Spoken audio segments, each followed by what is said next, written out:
Tamil cinema துறையில் இருக்கும் adjustment பிரச்சனை பற்றி சமீபத்திய பேட்டி ஒன்றில் இவானா பேசியிருக்கிறார். எனது தோழிகள் அதை பற்றி சொல்லி கேட்டிருக்கிறேன். ஆனால் என் அம்மா எப்போதும் என்னுடன் இருப்பார். கசன் ஒருவரும் எனக்கு பாதுகாப்பாக இருப்பார். அவர்கள் உடன் தான் ஷூட்டிங் செல்வேன். அதனால் நான் இந்த பிரச்சனையை சந்தித்தது இல்லை என இவானா கூறியுள்ளார். அவர் மிக குறைந்த அளவிலான படங்களில் மட்டுமே நடித்து வருகிறார். தனக்கு பட வாய்ப்புகள் வராதது பற்றி சமீபத்திய பேட்டியில் அவர் பேசியிருக்கிறார்.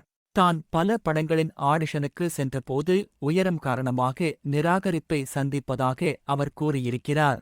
5 அடி உயரம் மட்டுமே இருப்பதால் என்னை வேண்டாம் என சொல்கிறார்கள்.